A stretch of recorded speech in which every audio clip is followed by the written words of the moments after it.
চলে যাচ্ছি সূরা ইখলাস, সূরা ফালাক এবং সূরা নাস, তিনও সূরার সংক্ষেপে একটু এটার অর্থ এবং এটার ব্যাখ্যাটা আপনাদেরকে জানাবার। প্রথম নম্বরে চলে আসি আমরা সূরা ইখলাসের ব্যাপারে। সূরা ইখলাস এটাকে আমরা সাধারণত কুল হুয়াল্লাহ সূরা বলি, তাই না? ইখলাস মানেটা কি? আমরা যেহেতু এই সূরাগুলো নামাজের মধ্যে সবচেয়ে বেশি পাঠ করি, ঠিক না বেঠিক? এই সূরাগুলো অর্থাৎ শেষের দিককার সূরাগুলো আমরা যেহেতু বেশি নামাজের মধ্যে পাঠ করি, এই সূরাগুলোর অর্থ যদি আমি জানি, ব্যাখ্যা যদি আমি জানি, তাহলে নামাজের মধ্যে মনোযোগ ধরে রাখা সহজ হবে। কারণ আপনি মুখে কি পড়তেছেন আপনি নিজে অর্থ বুঝেন না, মন্ত্রের মতো পাঠ করতেছেন, যদিও না বুঝে পড়লেও আপনি সওয়াব পাবেন, কিন্তু না বুঝে পড়লে তো আর এই কোরআনে আল্লাহ কি বলেছে এটা আপনি জানতে পারবেন না, না জানলে সে অনুযায়ী আপনি আমলও করতে পারবেন না। এই জন্য আমাদেরকে বুঝতে হবে। এই জন্য সূরা ইখলাস সম্পর্কে আমরা জানি, ইখলাস এই সূরার নাম হলো সূরাতুল ইখলাস বা ইখলাসের সূরা। ইখলাস শব্দের একটা অর্থ হলো পিওর করা, খাঁটি করা। ইখলাসের আবার স্পেশাল ফজিলত আছে, কি সেটা আমরা জানবো ইনশাআল্লাহ তাআলা। আমরা প্রথমে আসুন সূরার অর্থ আমরা জেনে নেই। কুল হুয়াল্লাহু আহাদ। আমার সাথে সাথে আপনারা বলেন, কুল হুয়াল্লাহু আহাদ, আল্লাহুস সামাদ, লাম ইয়ালিদ ওয়া লাম ইউলাদ ওয়া লাম ইয়াকুল লাহু কুফুয়ান আহাদ। কুল হুয়াল্লাহু আহাদের অর্থ হলো বলুন। কুল মানে বলুন। এই কুলটা বড় কাফের কুল। আমরা অনেকে কয় রস্যকার কুল ও কুল বড়ই লিখতে যে কুল লিখি আমরা ওইরকম বলি। এই কাফটা ভেতর থেকে আসবে। কুল কুল কুল বললে তার অর্থ হবে বলো। আর যদি ছোট কাফের কুল অর্থাৎ বাংলা করস্যকার কুল ও কুল লিখি যে আমরা ওরকম কুল যদি বলেন, আরবিতে তার অর্থ হলো খাও। একটা হলো বলো, আরেকটা হলো খাও। অর্থের মধ্যে বেশ কম আছে না নাই? অনেক বেশ কম। কোথায় খাওয়া আর কোথায় বলা। এই জন্য এই কফটাকে একটু শুদ্ধ করার চেষ্টা করতে হবে। কুল ভিতর থেকে কুল কুল হুয়াল্লাহু আহাদ। এর অর্থ কি? কুল মানে বলুন। আল্লাহ তাআলা তার রাসূলকে বলছেন, হে রাসূল, আপনার ভেতরে যে বিশ্বাস আছে তাওহীদের প্রতি, সেই বিশ্বাসকে প্রকাশ করে বলুন হুয়াল্লাহু, হুয়া মানে তিনি, আল্লাহ মানে তো আল্লাহ। বলুন যে তিনি আল্লাহ, আহাদ মানে একক, অদ্বিতীয়, তার কোনো শরিক নাই, তার কোনো অংশীদার নাই, তিনি একক।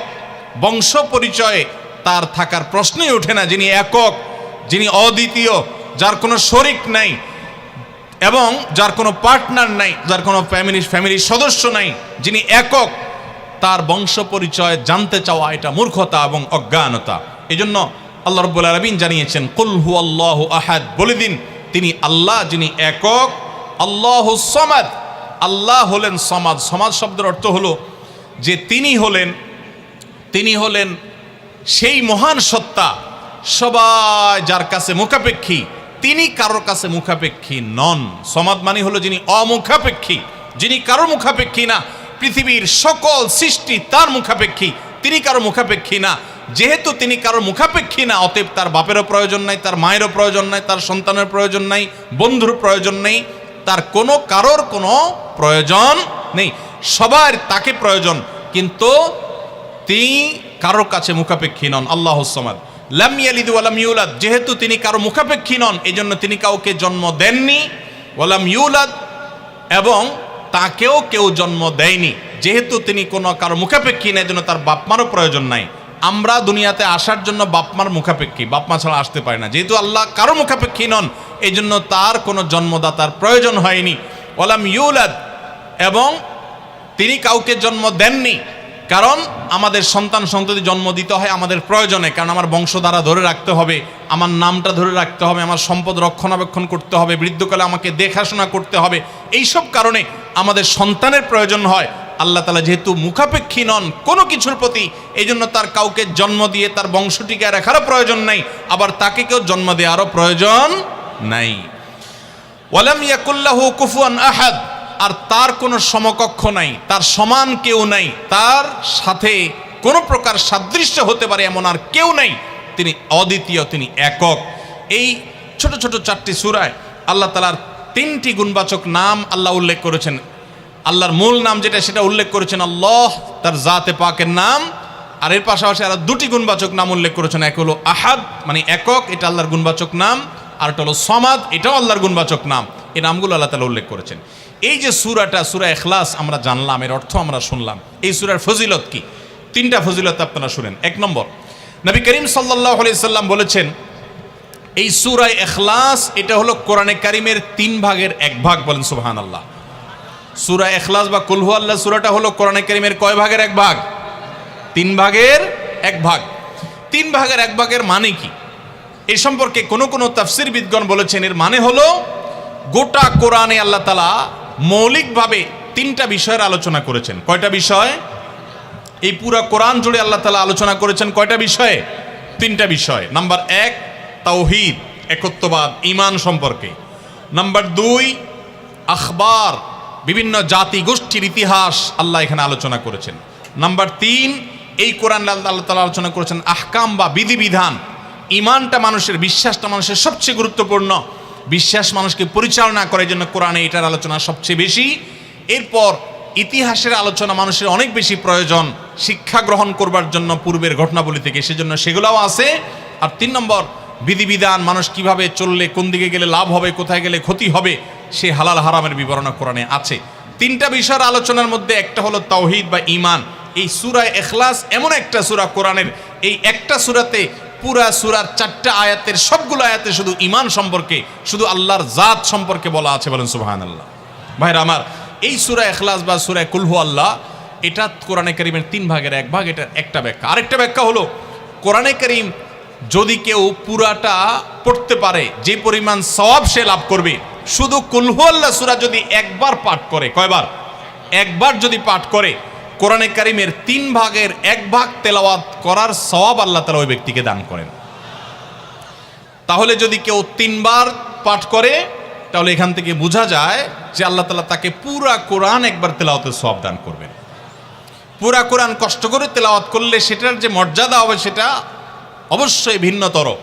কিন্তু 3 কুল সূরা ইখলাস এটাকে 3 বার পাঠ করলে আল্লাহ রাব্বুল আলামিন কোরআনে কারীমের পূর্ণাঙ্গ কোরআন তেলাওয়াতের সওয়াব পাবেন বলে অনেক উলামা ইকরাম, মুহাদ্দিসিন ইকরাম বলেছেন এই হাদিসের আলোকে। এটা হলো এর দ্বিতীয় ফজিলত। প্রথম ফজিলত। দ্বিতীয় ফজিলত হলো আমাদের প্রিয় নবী সাল্লাল্লাহু আলাইহি ওয়াসাল্লামের সময় তিনি এক দলকে একটা অভিযানে পাঠিয়েছেন। তাদের মধ্যে যিনি ইমাম সাহেব ছিলেন, ওই আল্লাহর বান্দা প্রত্যেক নামাজের মধ্যে যে কোনো সূরা পড়তেন, যে কোনো কেরাত পড়তেন, শেষে সূরা ইখলাসটা অবশ্যই পাঠ করে তারপর রুকুতে যাইতেন। এখন সাহাবীদের মধ্যে একটা প্রশ্ন দেখা দিল যে এই লোকটা প্রত্যেক রাকাত নামাজে সূরায়ে ফাতিহা, আলহামদু সূরা পাঠ করার পর যেই সূরাই পড়েন, যেই কেরাতেই পড়েন, সাথে আবার কুল হুয়াল্লাহটা কেন পড়েন? আমরা তো নবী সাল্লাল্লাহু আলাইহি ওয়াসাল্লাম কিরম করতে দেখি নাই। তখন সাহাবীরা এসে নবী সাল্লাল্লাহু আলাইহি ওয়াসাল্লামকে জিজ্ঞাসা করলেন, ইয়া রাসূলুল্লাহ, আমাদের ইমাম সাহেব যাকে আমাদের সাথে আপনি দিয়েছেন, যিনি আমাদের সাথে আসেন, এই ব্যক্তি প্রত্যেক রাকাতে অন্য যা পড়ুক আর না পড়ুক এই কুল হুয়াল্লাহ সূরাটা উনি পড়ে, এটা উনি ছাড়ে না, এর কারণটা কি? তখন নবী সাল্লাল্লাহু আলাইহি ওয়াসাল্লাম জিজ্ঞাসা করলেন ওই ব্যক্তিকে যে তুমি কেন এই সূরা পাঠ করো? অবশ্যই অবধারিতভাবে সূরা ফাতিহা না প্রত্যেক রাকাতে ফিক্সড, অন্য কোনো সূরা তো ফিক্সড না, তুমি অন্য যাই পড়ো সাথে প্রত্যেক রাকাতে কুল হুয়াল্লাহ দিয়ে শেষ করে তারপর রুকুতে যাও কেন? তখন সে সাহাবী বলেন, ইয়া রাসূলুল্লাহ, আমি কেন পড়ি? কারণ কোরআনে কারিমে এই একটা সূরা, সূরা ইখলাস বা কুল হুয়াল্লাহ সূরাটা একমাত্র সূরা যেই সূরার শুরু থেকে শেষ পর্যন্ত সবগুলো আয়াতে শুধু আমার আল্লাহর কথা বলা আছে। কোরআনের অন্য কোনো সূরা এমন নাই যেই সূরার শুরু থেকে শেষ পর্যন্ত পুরো সাবজেক্ট আগার টু গোড়া পর্যন্ত সবগুলো বিষয়, সবগুলো আয়াতে শুধুমাত্র আল্লাহর পরিচয় দেওয়া হয়েছে, এমন আরেকটা সূরা নেই। যেহেতু এখানে শুধু আল্লাহর কথাই বলা হয়েছে, এই জন্য এই সূরাকে আমার অনেক বেশি পছন্দ হয়, এই জন্য এই সূরাকে অনেক বেশি আমি ভালোবাসি। আমার আল্লাহর আলোচনা এখানে। অন্যান্য সূরাতে কোথাও ইতিহাস, কোথাও হালাল হারাম, কোথাও বিধিবিধান, কোথাও অন্যান্য আলোচনা আছে, কিন্তু এই সূরায় শুধু আমার আল্লাহর কথা বলা আছে। এই জন্য আল্লাহর মহব্বতে এই সূরাকে আমি অনেক ভালোবাসি, কুল হুয়াল্লাহ সূরাকে। নবী করিম সাল্লাল্লাহু আলাইহি ওয়াসাল্লাম তখন বলেছেন, তোমার এই ভালোবাসার কারণে আমার কাছে ওহী আল্লাহ পাঠিয়েছেন যে আল্লাহ তাআলা তোমাকে স্পেশালি ভালোবাসেন। এবং অন্য বর্ণনায় আসছে নবী সাল্লাল্লাহু আলাইহি ওয়াসাল্লাম বলেছেন, হুব্বুকা ইয়াহা ইউদখিলুকাল জান্নাহ, তুমি এই সূরাকে যে ভালোবাসো, এই ভালোবাসার কারণে আল্লাহ তাআলা তোমাকে জান্নাতে প্রবেশ করাবেন, সে ওয়াদা করেছে। অতএব ভাইরা আমার, সূরা ইখলাস বা কুল হুয়াল্লাহ সূরাকে স্পেশালি আমরা মহব্বত করব, ঠিক আছে না ইনশাআল্লাহ? এই সাহাবীর পাশাপাশি মদিনায় আরেক সাহাবী, তিনিও ইমামতি করতেন এবং ইমাম হিসাবে দায়িত্ব প্রাপ্ত ছিলেন নবী সাল্লাল্লাহু আলাইহি ওয়াসাল্লাম তরফ থেকে, তিনিও একই কাজ করতেন। তার ব্যাপারে নবী সাল্লাল্লাহু আলাইহি ওয়াসাল্লামের একই রকমের জবাব দেওয়ার কথা আমরা হাদিস থেকে জানতে পারি। সেখান থেকে সূরা ইখলাসের মর্যাদা বোঝা যায়। আমরাও অনেকে সূরা ইখলাস প্রায় রাকাতে পড়ি, আছে না নাই? আপনারা কারা কারা একা একা যখন নামাজ পড়েন, নফল হোক সুন্নত হোক বা ফরজ হোক, যখন নামাজ পড়েন প্রায় রাকাতে সূরা কুল হুয়াল্লাহ পড়েন কারা কারা? একটু হাত তোলেন তো। আচ্ছা, হাত নামান। খুশি হয়ে হাত তুলছেন, মনে করছেন প্রশংসা পাবেন। প্রশংসা না, বরং একটা বদনাম পাওয়ার ভয় আছে। হাতটা তোলাইছি আমি, আপনারা মনে করছেন সবসময় হাত তুললেই শুধু জিতা যায়। দেখেন, যারা সূরা ইখলাসকে মহব্বত করে, এই যে ঘটনা আমরা শোনালাম নবী সাল্লাল্লাহু আলাইহি ওয়াসাল্লাম, এটা জেনে যে আমার আল্লাহর আলোচনা আছে এই সূরায়, অন্য কোনো আলোচনা নাই, আল্লাহর পরিচয় উল্লেখ করা আছে, আল্লাহর বৈশিষ্ট্য এবং ক্ষমতার উল্লেখ আছে, সেই মহব্বতে যদি কেউ সূরা ইখলাসকে মহব্বতের সাথে ধীরে ধীরে পড়ে, তাহলে তো তিনি অবশ্যই আল্লাহর কাছে বিশেষ মর্যাদা পাবেন। ওই সাহাবীর মতো আল্লাহর ভালোবাসা পাওয়ার সম্ভাবনা জোরালো। তবে আমাদের বেশিরভাগ মানুষ কুল হুয়াল্লাহ সূরা দিয়ে নামাজ পড়ে নামাজ শর্ট করার জন্য, ঠিক না বেঠিক? তাহলে এবার যদি আমি বলি কারা কারা নামাজ সংক্ষেপ করার জন্য কুল হুয়াল্লাহ সূরা দিয়ে নামাজ পড়েন, তাহলে দেখা যাবে হাত ওইগুলো আবার উঠছে। তাহলে সংক্ষেপ করার উদ্দেশ্যে সূরা কুল হুয়াল্লাহ পড়লে সেটার কারণে আল্লাহর কাছে সওয়াব পাবেন না, বরং আপনার নামাজের মর্যাদা আরো কমবে। নামাজ কি সংক্ষেপে করতে হয় না লম্বা সময় নিয়ে করতে হয়? আমরা খাওয়াটা খুব ধীরে সুস্থে খাই, ঘুমটা খুব ঠান্ডা মাথায় যাই, কাজকাম খুব ঠান্ডা মাথায় করি, শ্বশুরবাড়ি গেলে খুব আস্তে ধীরে যাই, সব কাজগুলো আমরা ধীরে সুস্থে করা পছন্দ করি। শুধু নামাজের বেলা আসলে, জিকির তসবির বেলা আসলে আমরা 4G 5G গতিতে, তুফান মেইলের গতিতে যত তাড়াতাড়ি সম্ভব করার চেষ্টা করি। সব জায়গায় গতি ভালো না, মোবাইলের নেট স্পিডের গতি ভালো বুঝলাম, কিন্তু তেলাওয়াত যে যত ধীরে ধীরে করবে, নামাজ যে যত আস্তে আস্তে পড়বে, আপনি মসজিদে লক্ষ্য রাখবেন, আপনার মসজিদে যেই লোকটার নামাজের সবচেয়ে বেশি সময় লাগায়, যেই লোকটার 2 রাকাত নামাজে সবচেয়ে বেশি সময় ব্যয় করে, আপনি নিশ্চিত ধরে নেবেন এই লোকটার নামাজি হিসাবে তত আল্লাহর কাছে প্রিয় এবং শ্রেষ্ঠ। অতএব সময় নিয়ে নামাজ পড়বো তো ইনশাল্লাহ। আমাদের অনেকেরই তাড়াহুড়া করে নামাজ পড়ার স্বভাব আছে ভাইরা, ভালো না এটা। যাই হোক, তো সূরা ইখলাস আমরা এটাকে সংক্ষেপ করার জন্য পড়বো না, মহব্বত করার জন্য পড়বো আজ থেকে, ঠিক আছে তো ইনশাল্লাহ।